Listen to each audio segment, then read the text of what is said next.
வணக்கம். இன்னைக்கு காலையில 5000 ரூபாய் உங்க அக்கௌண்ட்டுக்கு வந்திருக்கும். இல்ல வரல. எதுக்காக இந்த பணம்? அதிகமான ஓட்டு பெண்கள்கிட்ட தான் இருக்கு.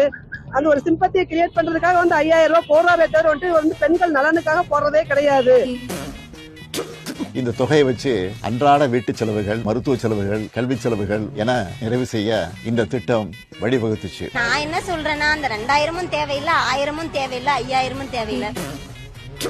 கடும் வெயில்ல உங்க மாதாந்திர செலவை எப்படி சமாளிப்பீங்க? விலைவாசிகளை குறைச்சா எல்லா ஜனங்களுக்குமே, ஆம்பளைங்களுக்கு பொம்பளைங்களுக்கு எல்லாமே பயனுள்ளதா இருக்கும்ல.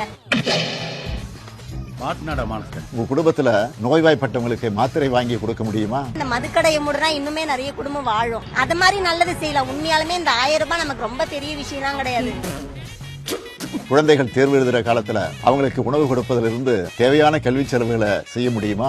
இவ்வளவு நாள் எங்க போயிருந்தீங்க ஸ்டாலின் அவர்கள்? பாலியல் வன்கொடுமை, கொலை, கொள்ளை, கற்பழிப்பு அப்படின்னு சொல்லிட்டு பல நாட்டுல 1000 அட்டூழியங்கள் நடந்துகிட்டு இருக்கு. அதையெல்லாம் விட்டு போட்டு இப்ப 5000 ரூபாய் போடுறாரா? ஏன்னா எலெக்ஷன் வர போகுது. இந்த 5000 ரூபாய கொஞ்சம் கவனமா செலவு பண்ணுங்க. முடிஞ்ச அளவுக்கு சேமிக்கவும் பாருங்க. அப்படி பொத்திண்டி நில்லையா ஓரமா? உஜாலாவை எடுத்து உச்சியில ஊற்றிட்டு இருப்பான் போல.